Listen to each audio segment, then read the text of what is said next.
Todos os deuses do mundo tinham um templo, menos o único e verdadeiro Deus, Criador dos céus e da terra. E este único e verdadeiro Deus um dia se manifestou numa paisagem árida e agressiva como esta, onde a vida parece não existir. E do alto deste monte, Deus se dirigiu a um homem chamado Moisés e disse: vocês me farão um santuário e habitarei no meio deles. E Deus mostrou para Moisés um modelo, que eu quero que você contemple ali embaixo também, o modelo de Deus. Nós estamos na cordilheira do Sinai, na região do Sinai. E foi numa paisagem desta que Deus mostrou para Moisés a figura de um tabernáculo celestial, como você está vendo este aí.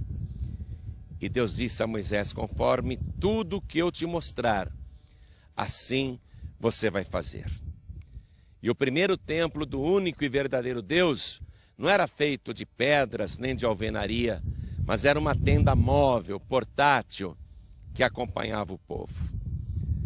Os detalhes deste tabernáculo evidenciam que Deus, na verdade, não iria habitar no meio da tenda, porque ele disse: Moisés, vocês me farão um santuário e habitarei no meio deles. Mas note que Deus disse: no meio deles, vocês, e não dentro do tabernáculo.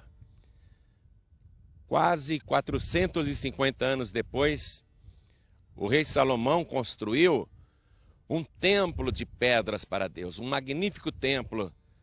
E Salomão compreendeu esta lição. Ele disse: Senhor, quem sou eu para te construir uma casa? Eis que o céu dos céus não pode te conter, quanto mais esta casa que tenho edificado a ti. Ao mandar fazer o tabernáculo, esta tenda portátil, Deus, na verdade, mostrava que não iria habitar no meio do templo, mas no meio do seu povo, para manifestar a sua presença, a Shekinah, a sua Shekinah sagrada. E quando o próprio Deus veio a este mesmo país, o Senhor Jesus disse: onde estiverem 2 ou 3 reunidos em meu nome, aí estou eu no meio deles. Por onde o povo andasse com esta tenda portátil nesse vasto deserto, não importa qual fosse a área do acampamento, o tabernáculo era montado em primeiro lugar e a sua única porta de entrada era voltada para o oriente, para a posição em que o sol nascia. O fundo do tabernáculo ficava sempre para o oeste, onde o sol se punha. O que isso significa? Que Ele é o autor da vida, que Ele é o nascer da vida e o pôr da vida. Ele é o primeiro e o último, Ele é o princípio e o fim. E as outras 2 partes do tabernáculo ficavam voltadas para o leste e para o norte. Eram as 2 partes mais compridas do tabernáculo. Nós vamos agora entrar nesse tabernáculo e ver os detalhes que Deus foi passando para Moisés e o que cada um deles representa.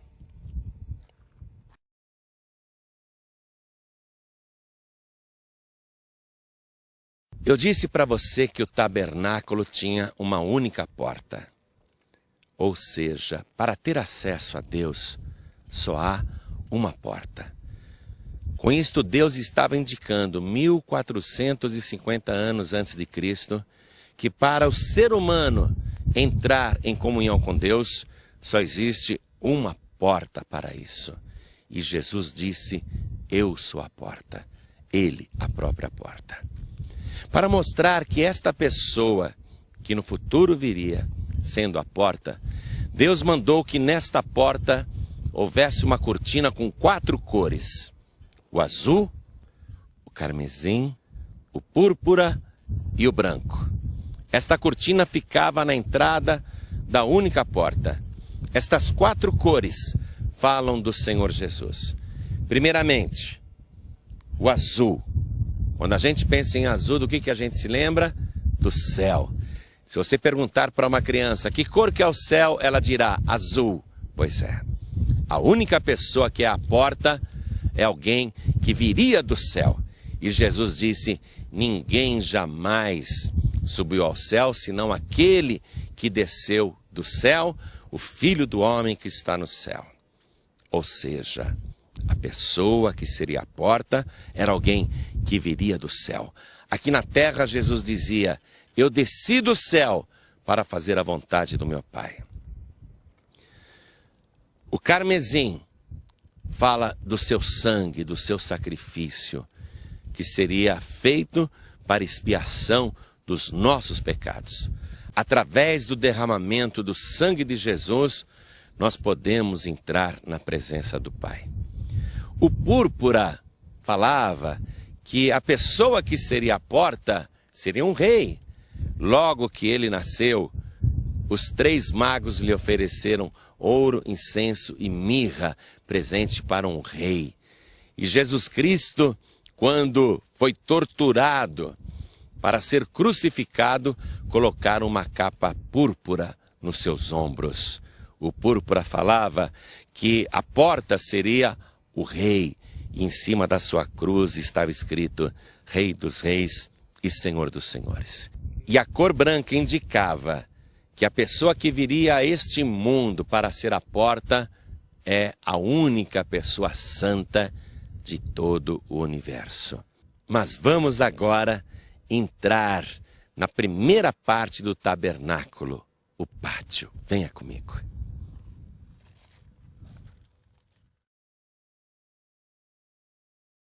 Quando a pessoa entrava pela única porta, a primeira coisa que os seus olhos viam era o altar do holocausto. Um móvel grande, feito de bronze, com 4 pontas. E no alto destas pontas, pode ver, elas estão marcadas de vermelho. Aquilo é sangue. Tudo isto tem uma simbologia. O sangue de um cordeiro perfeito era derramado em favor do pecador e seu sangue colocado nas 4 pontas do altar para mostrar que o pecado gerava a morte de uma vítima inocente que não tinha nada a ver com o pecado do ser humano. Com este altar de madeira e cobre, Deus estava representando ali, futuramente, a cruz e o sangue. Porque a cruz foi feita de madeira e o cobre lembra a cor do sangue de Jesus. Deus deixa claro que, após passar pela porta que é Jesus, temos que nos deparar com o seu sacrifício e refletir que Ele é o Cordeiro de Deus, inocente e puro, que tira o pecado do mundo. O altar do holocausto ele tinha 4 argolas, por onde traspassavam varas de ambos os lados. Naquela época de Moisés servia para transporte desse móvel que era muito pesado. Pessoas seguravam nas varas, metidas pelas argolas, e o transportavam. Mas é evidente que estas 4 argolas que eram traspassadas pelas varas de ambos os lados, varadas profundamente, representam os 4 pontos por onde o corpo do Senhor Jesus foi traspassado de lado a lado por nós. Note que, para ter acesso ao altar do holocausto, havia uma rampa de madeira por onde o sacerdote subia com a vítima. Por isso chama-se altar, porque fica no alto. E aqui, a vítima inocente sacrificada tinha o seu sangue derramado, colocado nas 4 pontas do altar, Isso significa que o sacrifício da vítima era para todos. Como este sacrifício era uma figura da morte do Senhor Jesus por nós, os 4 cantos significam que Jesus morreu pelos pecadores dos 4 cantos da terra. Na época de Moisés, a vítima aqui, o seu corpo, já sem sangue, era colocado e uma fogueira era acesa. E esse fogo consumia a vítima. E a sua fumaça subia como uma oferenda a Deus que está no céu. E assim mostrava-se que o sacrifício satisfazia a dívida do ser humano, do pecador, com o Criador. Jesus Cristo foi consumido por nós, tanto que no altar da cruz do Calvário, suas últimas palavras foram: Pai, está consumado.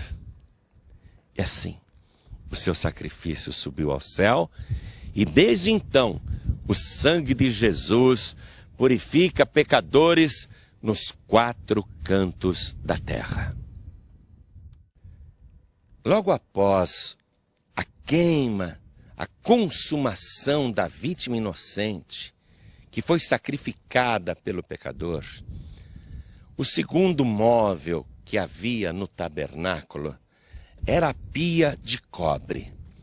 Esta pia feita de cobre, uma cor avermelhada, era uma lembrança do sangue de Jesus Cristo. E dentro deveria ter água, e havia água na época de Moisés. A água para a purificação. Como esta pia tinha uma cor bem avermelhada, mais do que esta, e água, o vermelho, como eu disse, lembrava o sangue de Jesus.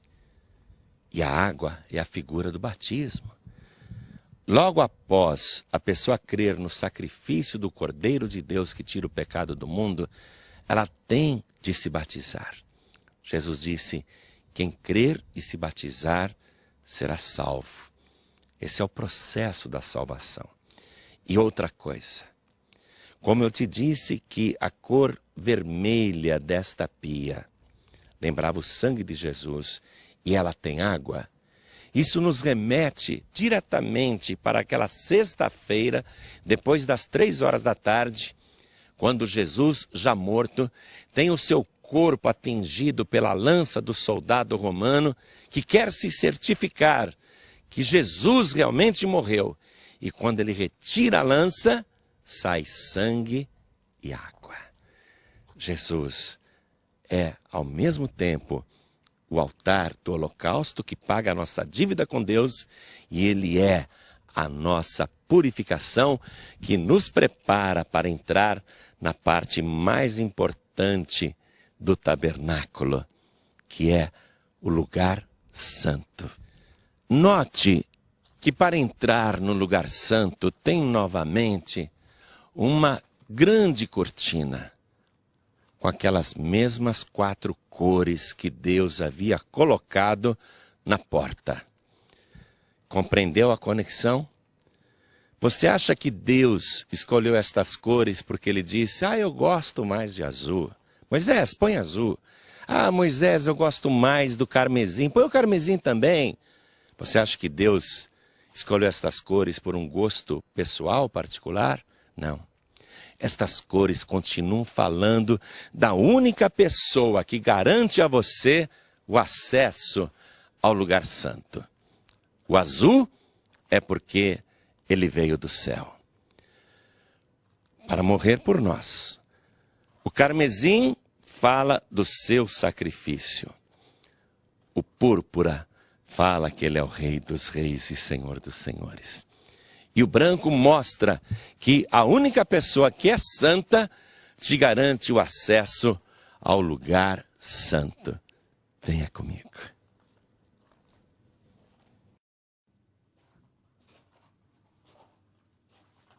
Ao entrar no lugar santo, que não era permitido ao povo, mas somente aos levitas que ajudavam no trabalho do templo e também aos sacerdotes. Eles encontravam tábuas de madeira de acácia, cobertas de ouro. Essas tábuas estão ligadas e levantadas, de pé. Quando Jesus explicava para Nicodemos a sua missão, ele dizia: eu, quando for levantado, todos atrairei a mim. Então, Jesus Cristo está representado nestas tábuas levantadas e cobertas de ouro, mostrando a sua realeza. Somente sacerdotes e pessoas que trabalhavam no templo da tribo de Levi poderiam entrar aqui. O lugar santo era a segunda área mais sagrada do tabernáculo. E quando o sacerdote aqui entrava, do lado direito havia um móvel, que era a mesa dos pães da proposição, isto é, aquilo que está proposto. Deus ordenou que esta mesa e estes pães deveriam estar perante a minha face continuamente. Portanto, isto foi proposto pelo próprio Deus para o ser humano. Estes pães que estavam sobre a mesa da proposição, no total de 12, número sagrado da totalidade, era um pão asmo, isto é, feito sem fermento. E Jesus disse: eu sou o pão vivo que desceu do céu e que sacia a fome do mundo. Ele mesmo, o próprio Deus, propôs à humanidade que comer deste pão do céu dá ao ser humano vida para sempre e ele nunca mais terá fome. Fica claro que o pão da vida só está sobre a mesa depois de ter padecido, porque esta mesa também falava de maneira figurada do seu sofrimento, porque o pão, para chegar assim em condição de ser alimento para a humanidade, primeiro o grão de trigo tem que morrer. E Jesus disse: se o grão de trigo caindo na terra não morrer, fica ele só, mas se morrer, dá muito fruto. O trigo é a matéria-prima do pão, todo mundo sabe disso. Mas antes, o trigo tem que ser moído para virar farinha. E Jesus foi moído por nós. O seu corpo se tornou uma massa disforme. Qual foi o forno aonde o pão da vida foi preparado para nós? O seu sepulcro. O seu corpo, como massa disforme, foi colocado naquela gruta na sexta-feira à tarde. E o seu corpo ficou ali, sendo preparado para a ressurreição, para que o pão da vida pudesse garantir a qualquer ser humano neste planeta a vida eterna. Quem comer deste pão, disse Jesus, apontando para ele mesmo, nunca mais terá fome.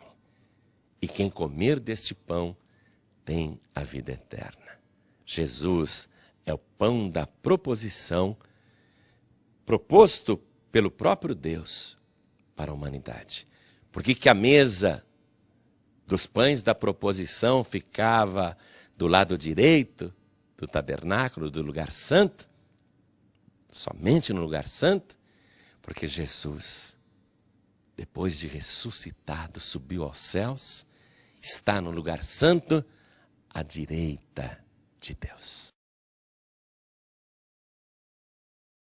De frente para a mesa dos pães da proposição, ficava o castiçal, feito de ouro puro, batido.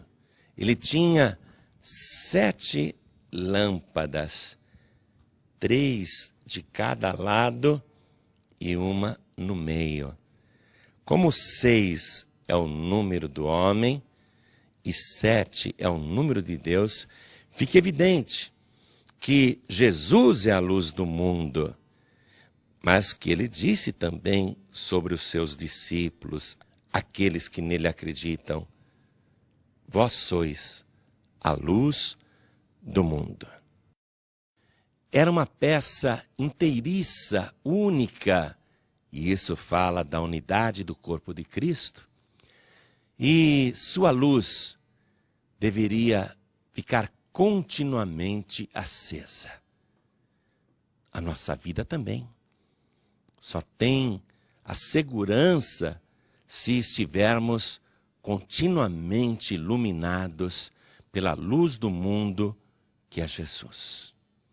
Ele é a permanente luz do mundo que jamais se apagará. Na verdade, o castiçal não estava ali para iluminar Deus, mas para iluminar os que estão em trevas. O castiçal representa os seres humanos e Cristo, a igreja completa do Senhor, que Ele mesmo ilumina e anda no meio dela, como diz o livro de Apocalipse. Para que as lâmpadas do candelabro ficassem acesas, era necessário azeite puro, azeite de primeira qualidade, azeite extra virgem, a primícia. Esta pureza do azeite representa a pureza com que devemos buscar o Espírito Santo de Deus. E era obrigação estabelecida pelo próprio Senhor ao seu povo.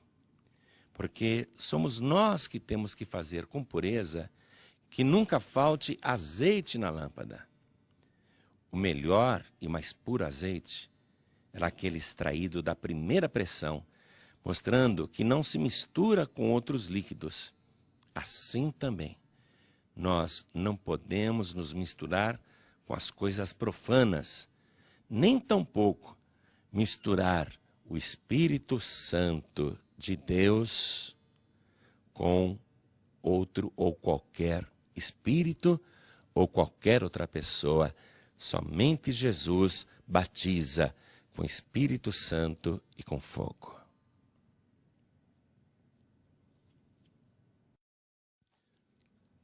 O altar do incenso ficava antes do véu, quase que encostado ao Santo dos Santos.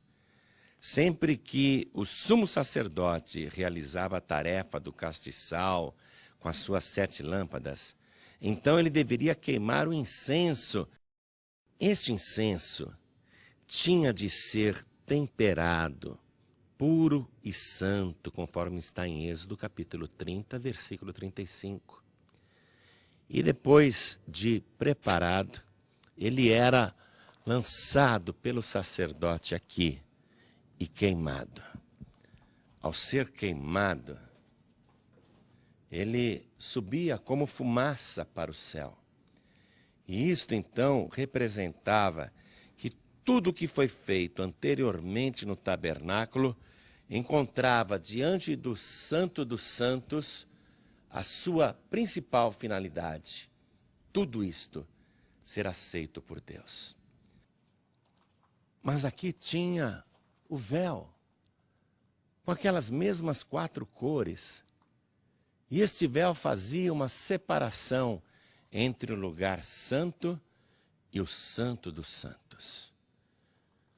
Nem o sumo sacerdote, cuja figura você pode ver aqui, poderia entrar neste lugar de qualquer maneira ou a toda hora.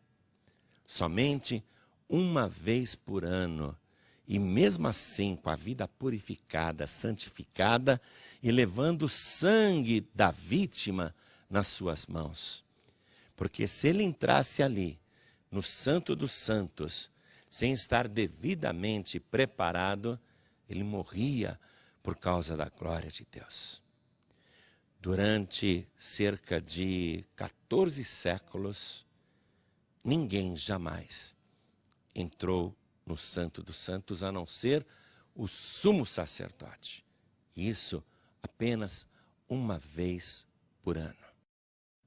Havia também aqui, diante do lugar santíssimo, o Santo dos Santos, 4 colunas sustentando este véu de 4 cores. Estas 4 colunas eram feitas de madeira, cobertas de ouro, sobre bases de prata. E estas 4 colunas falam-nos dos 4 evangelhos, preciosas boas novas que nos revelam o Santo dos Santos. Este véu, no dia em que Jesus Cristo morreu na cruz do Calvário, foi rasgado do alto até embaixo e eliminou-se toda a barreira que havia para que pessoas comuns não entrassem no Santo dos Santos.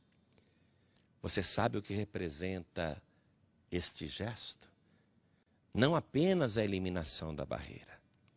Na cultura judaica, quando um pai perde o seu filho, quando ele sente a tristeza da morte, os pais judeus, eles rasgam a veste completamente. E foi isso que o Pai Celestial fez, rasgando este véu, note, de cima para baixo, comprovando com isto que verdadeiramente Deus estava de luto pela morte do seu único filho.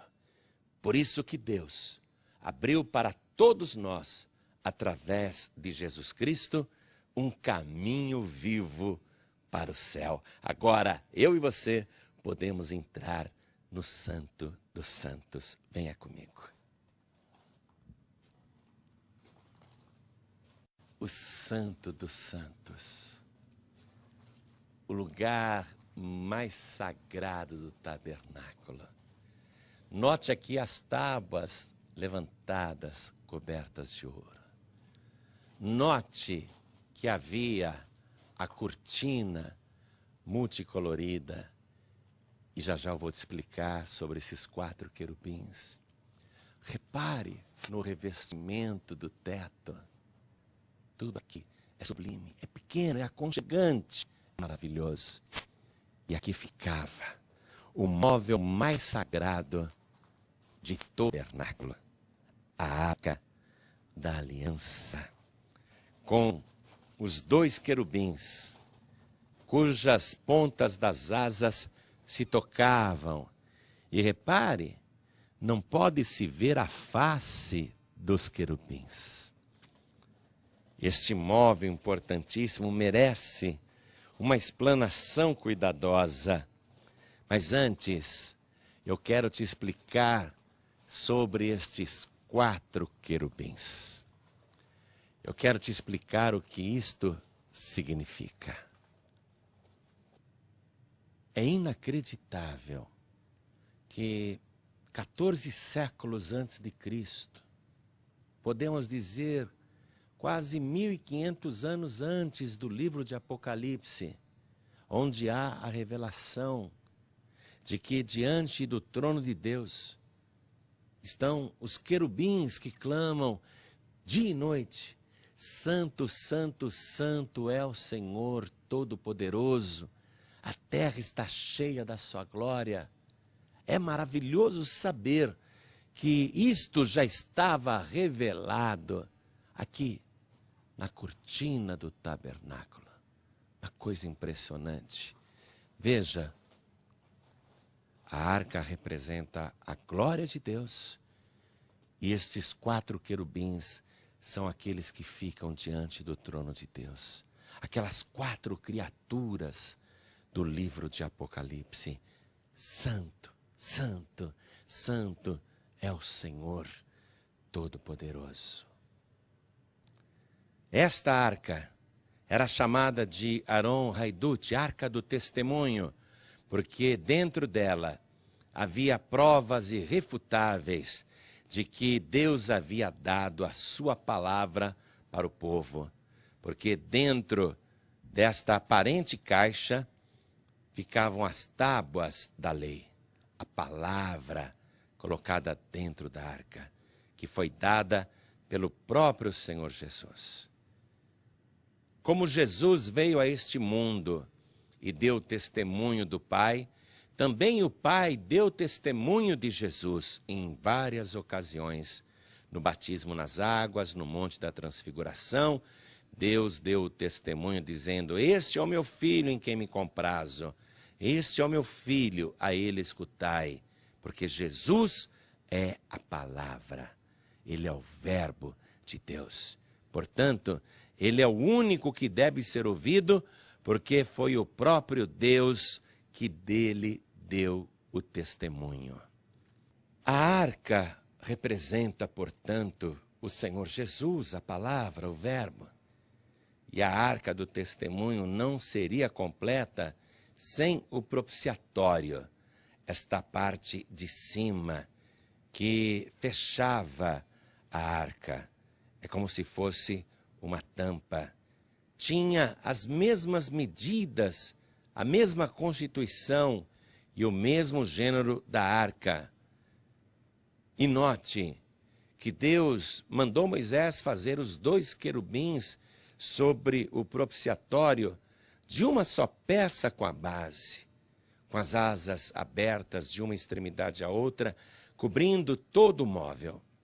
As faces dos querubins não podiam ser vistas, pois estavam cobertas pelas asas e suas faces olhavam o tempo todo para o propiciatório, e este sobre a arca.